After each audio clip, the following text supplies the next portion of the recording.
नमस्कार विद्यार्थी मित्रांनो, लक्ष्य सरकारी नोकरी या एज्युकेशनल चॅनलवर आपले पुन्हा एकदा स्वागत. मित्रांनो, आज आपण पोलीस भरती 2025 साठी अतिशय महत्त्वाचे प्रश्नसंच घेऊन आलोत, जे येणाऱ्या भरतीसाठी अतिशय उपयुक्त असतात. यामध्ये आपण महत्त्वाचे जीके तसेच चालवणीचे प्रश्न या ठिकाणी कव्हर करणार आहोत. आजचा आपला भाग कितवा असणार आहे तर 8वा भाग असणार आहे. व्हिडिओ शेवटपर्यंत नक्की पाहायचा आहे. अतिशय महत्त्वाचे प्रश्न आपण या ठिकाणी कव्हर करणार आहोत.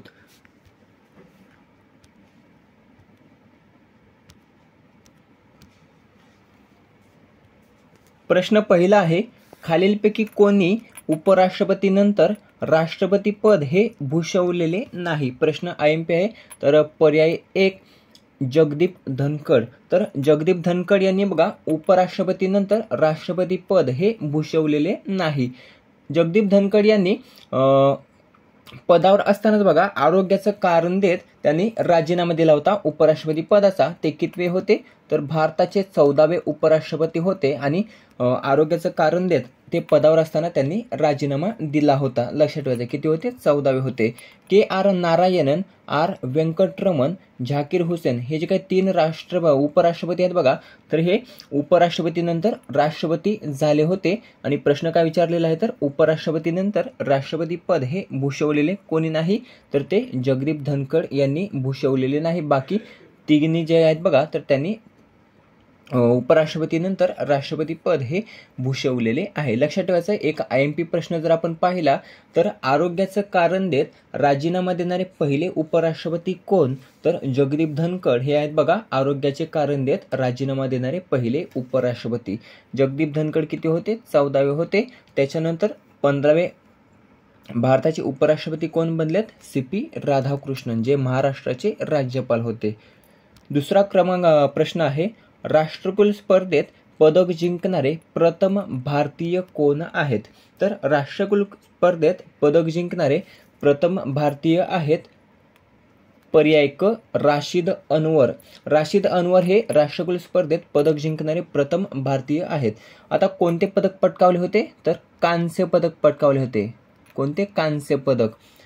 केव्हा पटकावले होते? 1934 मध्ये. 1934 या मध्ये लंडन या ठिकाणी आयोजित करण्यात आली होती राष्ट्रकुल क्रीडा स्पर्धा, आणि त्यामध्ये कुस्ती या प्रकारामध्ये कांस्य पदक मिळवले होते राशिद अनवर, आणि ते बघा राष्ट्रकुल स्पर्धेत पदक जिंकणारे प्रथम भारतीय ठरले होते.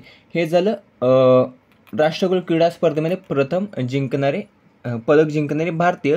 जर आपण पाहिलं तर स्वातंत्र्यानंतर पदक जिंकणारे प्रथम भारतीय कोण, तर मिल्खा सिंग. मिल्खा सिंग हे बघा राष्ट्रकुल स्पर्धेत पदक जिंकणारे प्रथम भारतीय ठरले होते स्वातंत्र्यानंतर. त्यांनी 1958 मध्ये कार्डिफ या ठिकाणी ज्या काही राष्ट्रकुल क्रीडा स्पर्धा पार पडल्या होत्या बघा, तर त्यामध्ये सुवर्ण पदक जिंकलं होतं, आणि ते स्वातंत्र्यानंतर राष्ट्रकुल क्रीडा स्पर्धेत पदक जिंकणारे पहिले भारतीय ठरले होते. कोणते पदक जिंकले होते तर सुवर्ण पदक जिंकले होते बघा, सुवर्ण पदक. प्रश्न 2 विचारले जाऊ शकतात. स्वातंत्र्यानंतर राष्ट्रकुल क्रीडा स्पर्धेमध्ये पदक जिंकणारे प्रथम भारतीय कोण, तर मिल्खा सिंग. आणि जर विचारलं सुवर्ण पदक जिंकणारे प्रथम भारतीय कोण, तर त्याचं उत्तर देखील असणार आहे मिल्खा सिंग. स्वातंत्र्यानंतर लक्षात ठेवायचं आहे. आणि जर राष्ट्रकुल स्पर्धेचा इतिहास पाहिला तर त्यामध्ये पदक जिंकणारे प्रथम भारतीय कोण, तर राशिद अनवर, ज्यांनी 1934 मध्ये पदक हे जिंकले होते.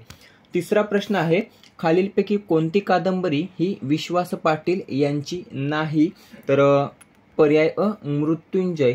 मृत्युंजय ही जी काही कादंबरी आहे तर ती विश्वास पाटील यांची नाही. लक्षात ठेवायचं आहे. बाकी झाडाझडती, पानिपत आणि पांगिरा ह्या ज्या काही 3 कादंबऱ्या आहेत तर त्या 3 कादंबऱ्या विश्वास पाटील यांच्या आहेत. मृत्युंजय कादंबरी कोणाची आहे? शिवाजी सावंत यांची आहे. शिवाजी सावंत.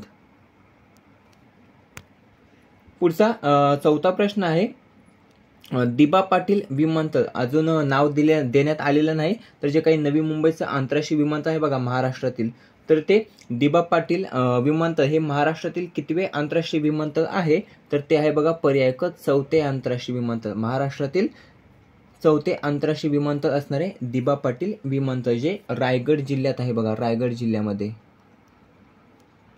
महाराष्ट्र सरकारने जाहीर केलेलं आहे की जे काही नवी मुंबई या ठिकाणी विमानतळ बनलेलं आहे तर त्याला दिबा पाटील यांचं नाव देण्यास त्यांनी मंजुरी दर्शवलेली आहे आणि ते केंद्राकडे देखील पाठवण्यात आलेलं आहे. पुढचा 5वा प्रश्न आहे, चर्चेत असणाऱ्या होमबाउंड या चित्रपटाचे दिग्दर्शक कोण आहेत? तर चर्चेत असणाऱ्या होमबाउंड या चित्रपटाचे दिग्दर्शक आहेत पर्याय ड नीरज घायवान. लक्षात ठेवायचं आहे, नीरज घायवान हे होमबाउंड या चित्रपटाचे दिग्दर्शक आहेत. आता ते चर्चेत काय आहे तर 2026च्या ऑस्करसाठी सर्वोत्कृष्ट आंतरराष्ट्रीय फीचर फिल्म श्रेणीमध्ये भारताची अधिकृत प्रवेशिका म्हणून बघा या होमबाउंडची निवड ही करण्यात आलेली आहे आणि त्यासाठी हा चित्रपट सध्या चर्चेचा विषय ठरला आहे. होमबाउंड लक्षात ठेवायचं आहे, नीरज घायवान त्याचे दिग्दर्शक आहेत. त्यामध्ये कलाकार जर आपण पाहिले तर ईशान खट्टर, जान्हवी कपूर हे 2 महत्त्वाचे कलाकार आहेत बघा नीरज घायवान यांच्या होमबाउंड चित्रपटामध्ये. 6वा प्रश्न आहे, मराठी भाषेला अभिजात भाषेचा दर्जा हा केव्हा प्राप्त झाला होता? तर मराठी भाषेला अभिजात भाषेचा दर्जा हा पर्याय ब 3 ऑक्टोबर 2024ला मराठी भाषेला अभिजात भाषेचा दर्जा हा प्राप्त झाला होता. मराठीसह एकूण 5 भाषांना 2024 मध्ये बघा अभिजात भाषेचा दर्जा हा प्राप्त झाला होता आणि त्यानंतर अभिजात भाषेचा दर्जा प्राप्त असणाऱ्या एकूण भाषा किती झालेल्या आहेत तर 11 झालेल्या आहेत. लक्षात ठेवायचे 11. अभिजात भाषेचा दर्जा प्राप्त असणारी पहिली भाषा कोणती तर तमिळ ही जी काही भाषा आहे तर ती अभिजात भाषेचा दर्जा प्राप्त असणारी पहिली भाषा आहे. एकूण भाषा किती आहेत 11. पुढचा 7वा प्रश्न आहे, आचार्य देवव्रत यांनी मुख्य न्यायाधीश पदाची शपथ ही कोणत्या भाषेत घेतली होती? IMPI प्रश्न स्टार मार्क करून ठेवायचा आहे. तर आचार्य देवव्रत यांनी मुख्य न्यायाधीश इथे प्रश्न चुकीचा झालेला आहे. आचार्य देवव्रत यांनी महाराष्ट्राच्या राज्यपाल पदाची शपथ करेक्शन करायचं आहे. आचार्य देवव्रत यांनी महाराष्ट्राच्या राज्यपाल पदाची शपथ ही कोणत्या भाषेत घेतलेली असा प्रश्न असायला हवा. तर लक्षात ठेवायचा आहे पर्याय ड संस्कृत. आचार्य देवव्रत यांनी महाराष्ट्राच्या राज्यपाल पदाची शपथ ही संस्कृत भाषेत घेतली आहे. कोणत्या भाषेत तर संस्कृत भाषेत. महाराष्ट्राचे कितवे राज्यपाल आहेत आचार्य देवव्रत तर 22वेत. लक्षात ठेवायचे आहे. CP राधाकृष्णन यांच्यानंतर महाराष्ट्राचे 22वे राज्यपाल बनले होते आचार्य देवव्रत. यांच्यावर बघा महाराष्ट्राचा अतिरिक्त कार्यभार हा सोपवण्यात आलेला आहे. ते सध्या गुजरात राज्याचे राज्यपाल आहेत आणि महाराष्ट्राचे अतिरिक्त राज्यपाल आहेत. 8वा प्रश्न आहे, हार्ड कोर्टवर खेळवल्या जाणाऱ्या US ओपन टेनिस स्पर्धेच्या कोर्टचा रंग हा कोणता असतो? तर हार्ड कोर्टवर खेळवल्या जाणाऱ्या US ओपन टेनिस स्पर्धेच्या कोर्टचा रंग हा पर्याय ब निळा असतो. लक्षात ठेवायचे निळा. महत्त्वाचे 4 प्रश्न आपण इथे कव्हर करणार आहोत. प्रश्न पहिला आहे, वर्षामध्ये ग्रँड स्लॅम स्पर्धा टेनिसच्या ज्या काही ग्रँड स्लॅम स्पर्धा असतात बघा तर त्या किती होतात तर 4 होतात. कोणकोणत्या होतात तर लक्षात असू द्या. वर्षातील पहिली ग्रँड स्लॅम स्पर्धा ही ऑस्ट्रेलियन ओपन होते. कोणती? Australian open. त्यानंतर दुसरी असते फ्रेंच ओपन, तिसरी असते विम्बल्डन ओपन आणि चौथी असते US ओपन. 2 प्रश्न या ठिकाणी विचारण्यात आलेत परीक्षेमध्ये. ते कोणकोणते तर वर्षातील टेनिस स्पर्धा ज्या काही होतात बघा ग्रँड स्लॅम स्पर्धा तर त्या वर्षातील टेनिस ग्रँड स्लॅम स्पर्धेमध्ये पहिली स्पर्धा ही कोणती असते तर ऑस्ट्रेलियन ओपन असते. ही हा एक प्रश्न विचारण्यात आला होता आणि दुसरा प्रश्न विचारण्यात आला होता वर्षातील शेवटची ग्रँड स्लॅम स्पर्धा कोणती असते तर ती असते बघा US ओपन. 2 महत्त्वाचे प्रश्न जे आपल्याला लक्षात ठेवायचे आहेत. या दोन्ही स्पर्धेचे विजेतेपद आपण या ठिकाणी कव्हर करून घेऊया. ऑस्ट्रेलियन ओपन 2025चा विजेता कोण ठरला होता तर जॅनिक सिन्नर विजेता ठरला होता आणि US ओपन 2025चा विजेता कोण ठरला होता तर कार्लोस अल्काराज. लक्षात ठेवायचं आहे. जर विचारलं वर्षातील दुसरी ग्रँड स्लॅम स्पर्धा कोणती तर ती आहे बघा फ्रेंच ओपन, तिसरी आहे विम्बल्डन, चौथी असते US ओपन जी वर्षातील शेवटची ग्रँड स्लॅम स्पर्धा असते टेनिसमधील. पुढचा 9वा प्रश्न आहे, नवी मुंबई आंतरराष्ट्रीय विमानतळ हे कोणत्या जिल्ह्यामध्ये आहे तर नवी मुंबई आंतरराष्ट्रीय विमानतळ हे पर्याय क रायगड जिल्ह्यामध्ये आहे. 10वा प्रश्न आहे, माहितीचा अधिकार अधिनियम सर्वप्रथम कोणत्या देशात लागू हा झाला होता तर माहितीचा अधिकार अधिनियम हा सर्वप्रथम पर्याय ब स्वीडन या देशामध्ये लागू झाला होता. केव्हा तर 1766 मध्ये. लक्षात ठेवायचे 1766 मध्ये माहितीचा अधिकार अधिनियम हा सर्वप्रथम स्वीडन या देशामध्ये लागू झाला होता. हा जो काही कायदा आहे तर तो फ्रीडम ऑफ प्रेस ऍक्ट या नावाने स्वीडनमध्ये मान्य करण्यात आला होता किंवा 1766 मध्ये. भारतात केव्हा लागू झाला? 2005 साली किंवा 2005 साली, लक्षात असू द्या. कितवा देश ठरला होता? तर 54वा देश ठरला होता. 54वा देश. माहितीचा अधिकार अधिनियम लागू करणारा भारत हा 54वा देश ठरला होता. पहिला स्वीडन आहे. 11वा प्रश्न आहे, स्वतंत्र भारताचे मुंबई उच्च न्यायालयाचे पहिले मुख्य न्यायाधीश कोण आहेत? तर स्वतंत्र भारताचे मुंबई उच्च न्यायालयाचे पहिले मुख्य न्यायाधीश आहेत पर्याय ब MC छागला. लक्षात ठेवायचं आहे, MC छागला हे स्वतंत्र भारताचे मुंबई उच्च न्यायालयाचे पहिले मुख्य न्यायाधीश आहेत. हे झालं मुंबई उच्च न्यायालयाचे. जर आपण सर्वोच्च न्यायालयाचे पहिले मुख्य न्यायाधीश पाहिले तर ते होते HJ कानिया. दोन्ही लक्षात ठेवायचे आहेत. मुंबईचे MC छागला आणि सर्वोच्च न्यायालयाचे पहिले मुख्य न्यायाधीश आहेत HJ कानिया. सध्या कोण आहेत मुंबई उच्च न्यायालयाचे मुख्य न्यायाधीश? तर श्री चंद्रशेखर आहेत. आणि सर्वोच्च न्यायालयाचे कोण बनले आहेत? तर 53वे बनले आहेत. कोण आहेत? तर सूर्यकांत शर्मा. 52वे होते भूषण गवई, ते आता निवृत्त झालेले आहेत आणि त्यांच्या जागेवर आता सर्वोच्च न्यायालयाचे मुख्य न्यायाधीश बनलेले आहेत सूर्यकांत शर्मा. कितवे? 53वे. पुढचा 12वा प्रश्न आहे, पहिले मराठी भाषा भवन कोणत्या ठिकाणी उभारण्यात येत आहे? तर पहिले मराठी भाषा भवन हे पर्याय क चर्नी रोड मुंबई या ठिकाणी उभारण्यात येत आहे. पिंपरी चिंचवड पुणे हे देखील लक्षात ठेवायचं आहे. तर या ठिकाणी देशातील पहिले संविधान भवन हे उभारण्यात येत आहे. कुठे? तर पिंपरी चिंचवड पुणे या ठिकाणी देशातील पहिले संविधान भवन हे उभारण्यात येत आहे. 13वा प्रश्न आहे, सतीश धवन अवकाश केंद्र खालीलपैकी कोणत्या ठिकाणी आहे? तर सतीश धवन अवकाश केंद्र हे पर्याय ब श्रीहरिकोटा आंध्र प्रदेश या ठिकाणी आहे. श्रीहरिकोटा आंध्र प्रदेश या ठिकाणी. पुढचा 14वा प्रश्न आहे, मराठी भाषा साहित्य अकादमी पुरस्कार हा पहिला मराठी भाषा साहित्य अकादमी पुरस्कार हा कोणास प्रदान करण्यात आला होता? तर पहिला मराठी भाषा साहित्य अकादमी पुरस्कार हा तर्कतीर्थ लक्ष्मण शास्त्री जोशी यांना प्रदान करण्यात आला होता. केव्हा? तर 1955 साली. 1955 साली तर्कतीर्थ लक्ष्मण शास्त्री जोशी यांना पहिला मराठी भाषा साहित्य अकादमी पुरस्कार हा प्राप्त झाला होता. कशासाठी? तर वैदिक संस्कृतीचा विकास यासाठी बघा त्यांना मराठी भाषा साहित्य अकादमी पुरस्कार हा प्राप्त झाला होता 1955 साली. हे झालं मराठी भाषा साहित्य अकादमी पुरस्कार. ज्ञानपीठ पुरस्कार आपण पाहिला तर ज्ञानपीठ पुरस्कार प्राप्त करणारे पहिले मराठी साहित्यिक कोण? तर वि.स. खांडेकर हे आहेत बघा, ज्यांना 1974 साली ययाती या कादंबरीसाठी ज्ञानपीठ पुरस्कार हा प्राप्त झाला होता आणि ते पहिले मराठी साहित्यिक ठरले होते ज्ञानपीठ पुरस्कार प्राप्त करणारे. एकूण 4 जणांना ज्ञानपीठ पुरस्कार प्राप्त झालेला आहे. मराठी साहित्यिक आपण जर पाहिले तर ते किती आहेत? तर 4 आहेत. पुढचा आहे 15वा प्रश्न, भारतातील पहिले रामसर स्थळ खालीलपैकी कोणते आहे? तर भारतातील पहिले रामसर स्थळ आपण पाहिले तर पर्याय ड, पर्याय अ आणि ब दोन्ही. केवलादेव राष्ट्रीय उद्यान आणि चिल्का सरोवर तर हे भारतातील पहिले रामसर स्थळ असून त्यांना बघा 1981 मध्ये रामसर स्थळाचा दर्जा हा प्राप्त झाला होता. किंवा 1981 मध्ये. सध्या भारतामध्ये रामसर स्थळांची संख्या किती झालेली आहे? तर 94 झालेली आहे. 94 कोणते आहे?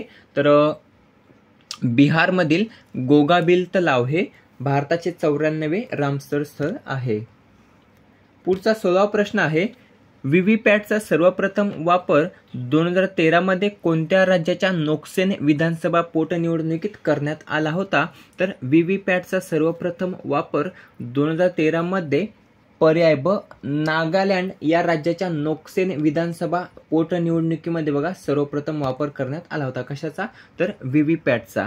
आता व्हीव्हीपॅटचा आपण या अगोदर फुल फॉर्म घेतलेला आहे, त्याचा फुल फॉर्म आपल्याला कमेंट करून सांगायचा आहे.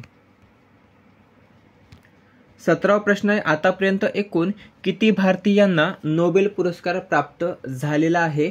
तर आतापर्यंत एकूण 9 भारतीयांना नोबेल पुरस्कार हा प्राप्त झालेला आहे. किती? 9. आता पहिले कोण होते?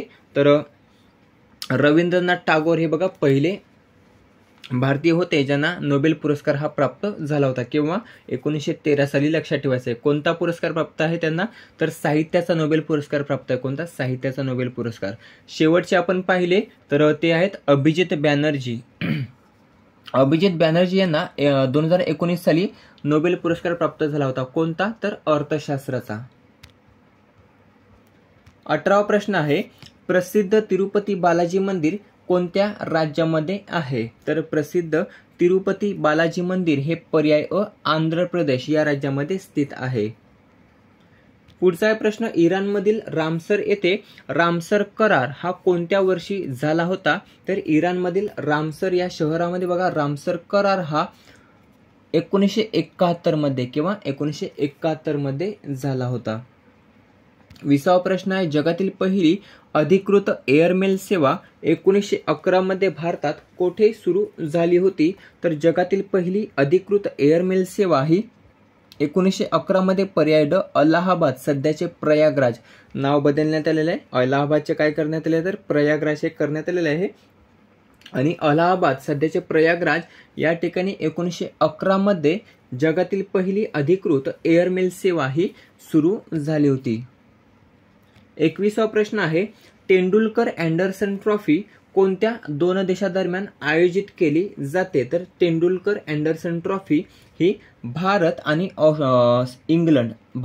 इंग्लंड या दोन देशांदरम्यान आयोजित करण्यात येते. लक्षात ठेवायचं आहे. या अगोदर या तेंडुलकर अँडरसन ट्रॉफीचं नाव काय होतं? तर पतौडी ट्रॉफी असं होतं. भारत आणि इंग्लंड या दोन देशांदरम्यान आयोजित करण्यात येणाऱ्या स्पर्धेचं त्याचं नामकरण यावर्षी बदलण्यात आलेलं. काय करण्यात आलेलं तर Tendulkar Anderson trophy.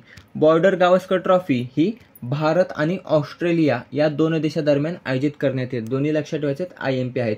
Tendulkar Anderson trophy Bharat आणि England, border Gavaskar trophy Bharat आणि ऑस्ट्रेलिया. 22वा प्रश्न आहे, सहकार महर्षी शंकरराव कोल्हे सहकारी साखर कारखाना हा कोणत्या ठिकाणी स्थित आहे? तर सहकार महर्षी शंकरराव कोल्हे सहकारी साखर कारखाना हा पर्याय ब अहिल्यानगर या ठिकाणी स्थित आहे. अहिल्यानगरमध्ये कोठे? तर कोपरगाव या ठिकाणी. कुठे? कोपरगाव या ठिकाणी. लक्षात ठेवायचं आहे. अहमदनगरचं नामकरण काय करण्यात आलेलं आहे? तर अहिल्यानगर करण्यात आलेलं आहे. 23वा प्रश्न आहे, दादासाहेब फाळके पुरस्कार प्राप्त करणारी पहिली मराठी व्यक्ती कोण? प्रश्न IMP आहे. तर दादासाहेब फाळके पुरस्कार प्राप्त करणारी पहिली मराठी व्यक्ती आहे पर्याय अ दुर्गा खोटे. हे बघा दादासाहेब फाळके पुरस्कार प्राप्त करणारी पहिली मराठी व्यक्ती आहे. त्यांना 1983 मध्ये दादासाहेब फाळके पुरस्कार हा प्राप्त झाला होता. कितवा होता? तर तो 14वा होता. पहिला कोणास प्राप्त आहे दादासाहेब फाळके पुरस्कार? तर देविका राणी. लक्षात असू द्या, इथे देखील दोन प्रश्न कव्हर होतात. कोणते?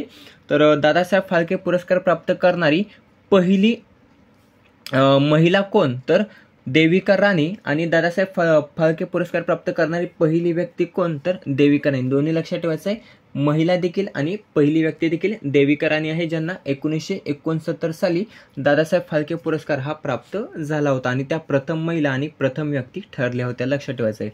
महाराष्ट्रातील एकूण 5 जणांना दादासाहेब फाळके पुरस्कार प्राप्त आहे. किती? 5 जणांना. लक्षात ठेवायचं आहे. शेवटचा आशा भोसले, ज्यांना 2000 साली दादासाहेब फाळके पुरस्कार प्राप्त झाला होता आणि पहिल्या व्यक्ती आहेत दुर्गा खोटे, त्यांना 1983 साली प्राप्त झाला होता. 24वा प्रश्न आहे, नुकताच झालेल्या करारानुसार यशराज फिल्म 2026 पासून UK मध्ये किती बॉलिवूड चित्रपट निर्माण करू शकतो? तर पर्याय ब 3. नुकताच झालेल्या करारानुसार यशराज फिल्म 2026 पासून UK मध्ये 3 बॉलिवूड चित्रपट हे निर्माण करू शकतो. पुढचा 25वा प्रश्न आहे, भारताच्या मुख्य न्यायाधीशांची निवड ही कोणाद्वारे केली जाते?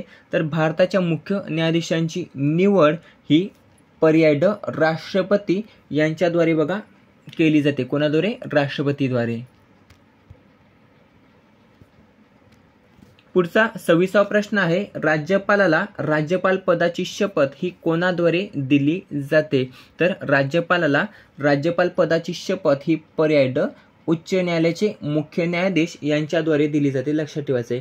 आता उच्च न्यायालयाच्या मुख्य न्यायाधीशांना शपथ कोणाद्वारे दिली जाते? तर ती दिली जाते राज्यपालद्वारे. लक्षात ठेवायचं आहे. राज्यपालाला उच्च न्यायालयाचे मुख्य न्यायाधीश देतात आणि उच्च न्यायालयाच्या मुख्य न्यायाधीशांना राज्यपाल हे शपथ देत असतात.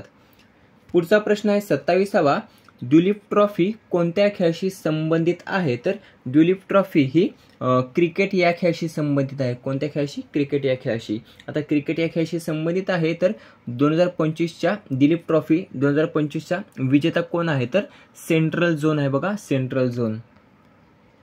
28वा प्रश्न आहे, भारतीय क्रिकेट संघाचा जर्सी प्रायोजक खालीलपैकी काय आहे? तर भारतीय क्रिकेट संघाचा जर्सी प्रायोजक पर्याय क अपोलो टायर्स आहे. Apollo tyres. ड्रीम 11 नंतर अपोलो टायर्स हा भारताचा जर्सी प्रायोजक बनलेला आहे.